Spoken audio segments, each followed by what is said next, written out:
भाइयों बोलिए बाबा हरिहर की जय। एक चकवा हुए हैं बैन, उन्होंने राजसूय यज्ञ किया और राजसूय यज्ञ करने के बाद में उसने सारी प्रजा का राज खजाने से एक दिन का भोग रख दिया और सभी राज खजाने के अन्न से भोजन करेंगे। तो राजधानी के समीप एक महर्षि चुनकट अपनी तपस्या करते थे और वो महीने दो महीने में जब भी उनको भूख लगती तब वो अपनी पलकों से पृथ्वी पर सामक कुट्टू वगैरह पलकों से चुप के खाया करते। तो उन्होंने राज के जो सिपाही गए उनसे मनाही कर दी, भाई मैं तो अपनी पलकों से चुप के खाता हूँ, मैं राज का आनंद नहीं खाऊंगा। आखिरी ऋषि क्रोधी हो गए, सिपाही वहाँ से भाग के राजा को बात बताई भी एक बाबा जी बड़े में तपस्या कर रहा है और महाराज वो अन्न नहीं खाएगा राज घराने का।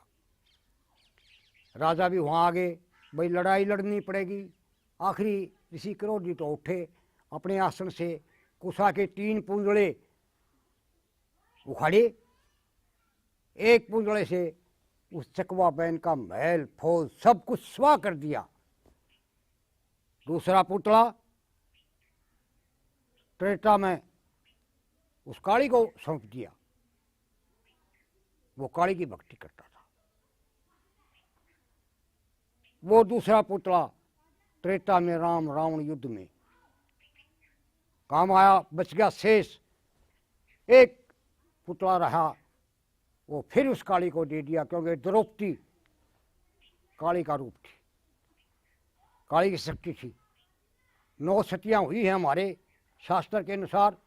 पहली सती अनुसुईया, दूसरी सती सुकन्या, तीसरी सती सांडली, चौथी सती नर्मदा, 5वीं सती सावित्री। ये 5 सतियां सतयुग में हुई हैं और 2 त्रेता में हुई हैं, सीता और सलोचना, और 2 द्वापर में हुई हैं, रुक्मणी और द्रौपदी। तो पूरा महाभारत हो गया। जब 3 पांडु गुफा का पीछे रह गए, चारों की चारों गुफा के नीचे बैठ गए, नकुल सहदेव भीम और अर्जुन, एक केवल द्रौपदी और युधिष्ठिर और एक उनका साथ कुत्ता गया था। तो वहां द्रौपदी ने अपना काली का रूप धरिया और युधिष्ठिर कहने लगे, हे महाभागे, ये आपका खप्पर, ये खून पड़ रहा ऊपर से, क्या है?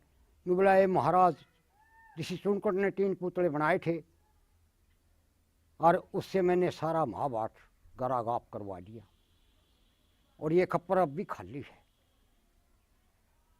तो ये चुनकट ऋषि की कथा हमने संतों के बुखार में से सुनी, सो आप श्रोताओं के सामने कह दी। बोलिए बाबा हरिहर की जय।